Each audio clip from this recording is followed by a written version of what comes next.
Allergies కూడా పెద్ద issue. ఎక్కువ మంది ఇబ్బంది, ప్రతి వాళ్ళకి ఆల్మోస్ట్ 90% ఏదో ఒక ఎలర్జీ ఉంటుంది.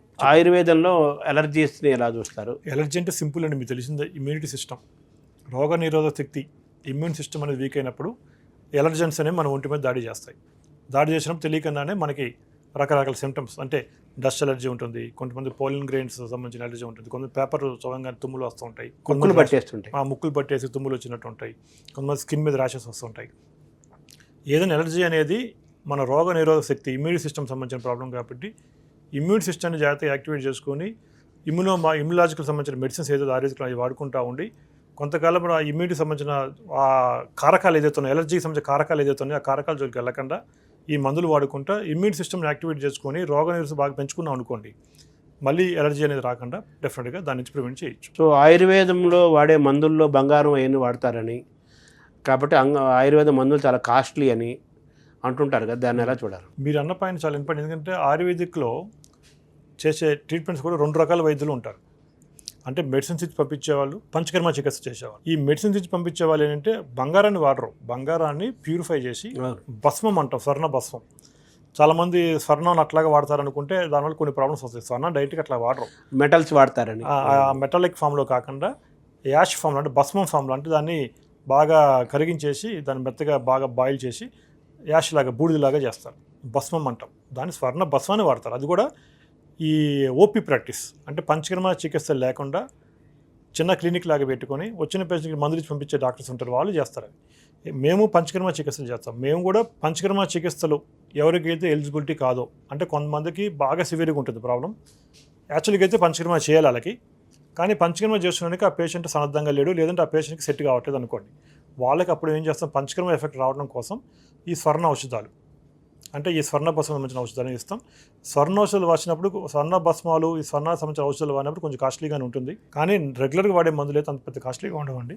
పేషెంట్ కండిషన్ బట్టి ఈ స్వర్ణ భస్మం వాడాలా లేదంటే పంచకర్మ చేయాలా లేదా అనేది కన్సల్టేషన్ చేయాలి మాత్రం మనం చెప్పడం కుదురుతుంది. ఇప్పుడు కేశ సంపదకి కేరళ నూనె అంటుంటారు, అంటే వాళ్ళ హెయిర్ని కాపాడుకోవడానికి ఆడవాళ్ళైనా మగవాళ్ళైనా. అలాగే కేరళ నూనె కనే దానికి ఒక ప్రత్యేకమైన ఆకర్షణ, గౌరవం, పెద్ద మార్కెట్ డిమాండ్ ఉంది కదా. ఆయుర్వేదంలో దాని పాత్ర ఏంటి కేరళ ఆయుర్వేదం? ఈ పాయింట్ ఎందుకంటే చాలా మంది ఆయుర్వేదం కానీ కేరళ ఆయుర్వేదం అనుకుంటూ ఉంటారు. ఇంకోటి మన హాస్పిటల్ శ్రీచరక హాస్పిటల్ అనేది మీకు ఆయుర్వేదశాల కొట్టకల్ అని చెప్పి, అది చాలా పెద్ద ఇన్స్టిట్యూట్, అందరికీ తెలిసిన విషయమే.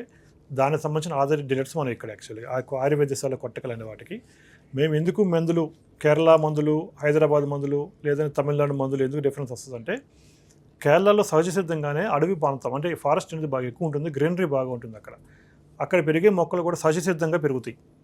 కాబట్టి దాంట్లో ఔషధ గుణాలు, అక్కడ పెరిగిన మొక్కలు ప్రతి దాంట్లో కూడా చాలా స్ట్రాంగ్గా, చాలా హెల్తీగా ఉంటాయి. దాని నుంచి తయారు చేసిన ఔషధాలు కానీ, ఆ చెట్ల నుంచి తయారు చేసిన ఆయిల్స్ కానీ చాలా క్వాలిటీతో ఉంటాయి. కాబట్టి మేమేం చేస్తాము, ఇక్కడ కూడా ఆయిల్ తయారు చేస్తారు, ఇక్కడ ఔషధాలు లేవని కాదు, ఇక్కడ ఆయిల్స్ లేవని కాదు, కానీ అక్కడికి ఇక్కడికి డిఫరెన్స్ డెఫినెట్గా ఉంటుంది. కాబట్టి మేము వాడే ప్రతి మెడిసిన్ ఆయుర్వేదశాల కొట్టకలను తెప్పిస్తాము. ఆ ఆయిల్స్, దానికి సంబంధించిన అక్కడి నుంచే మందులు కూడా మనకి వాడే ప్రతి మెడిసిన్ అక్కడి నుంచి వస్తుంది, అయ్యే వాడతాం. ఎందుకంటే క్వాలిటీ ఇంపార్టెంట్. ఎందుకంటే క్వాలిటీ లేకుండా మనం ఇచ్చే ఔషధాల్లో స్ట్రెంత్ లేకుండా ఏం ఔషధం ఇచ్చినా వేస్టే.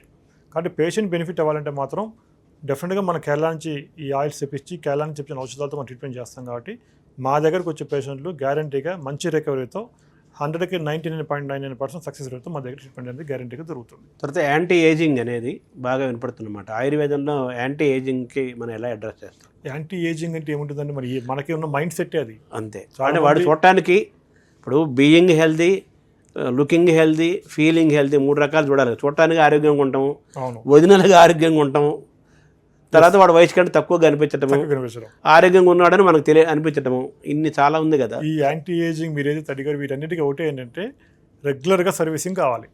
ఇప్పుడు మన కారుకి ఎలా అయితే మనం సర్వీసింగ్ చేస్తే కారు ఎక్కువ కాలం ఏ ప్రాబ్లమ్స్ లేకుండా హెల్దీగా దానిపైన చేస్తుందో, అట్లాగే మన శరీరానికి కూడా రెగ్యులర్ సర్వీసింగ్ అనేది ఉంటే, మరి రెగ్యులర్గా మన శరీరానికి సర్వీసింగ్ చేసిన మన సర్వీసింగ్ చేయడం వల్ల ఒంట్లో మలిన పదార్థాలు కలుపు తీసేస్తూ ఉంటాం. కాబట్టి ఆటోమేటిక్గా పేషెంట్కి ఏజ్ అనేది తక్కువగానే కనిపిస్తుంది. ఉందాక అనుకున్న చూసారా, gut health is very important అని చెప్పి, ఆ గట్ హెల్త్ అనేది ప్రాపర్గా మెయింటైన్ చేసుకుంటా రెగ్యులర్గా సర్వీసింగ్ అవుతూ ఉంటే పేషెంట్ చూస్తానికి ఉన్న ఏజ్ కంటే గ్యారంటీగా 5 to 10 years తక్కువ ఏజ్లో ఆయుర్వేదంలో ఈ పంచకర్మ చికిత్స ద్వారా చేయొచ్చు. దీంట్లో ఆయుర్వేదంలోనే రసాయన చికిత్సలను ఉంటాయి.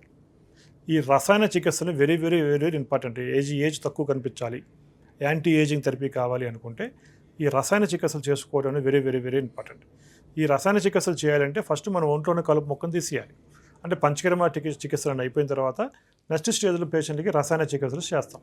రసాయన చికిత్సలు చేసినప్పుడు ఏమైందంటే పేషెంట్కి యాంటీ ఏజింగ్ థెరపీ అనమాట. అది యాంటీ ఏజింగ్ ట్రీట్మెంట్ అనేది చేస్తే కనుక చాలా చాలా మంచి ఇంప్రూవ్మెంటు.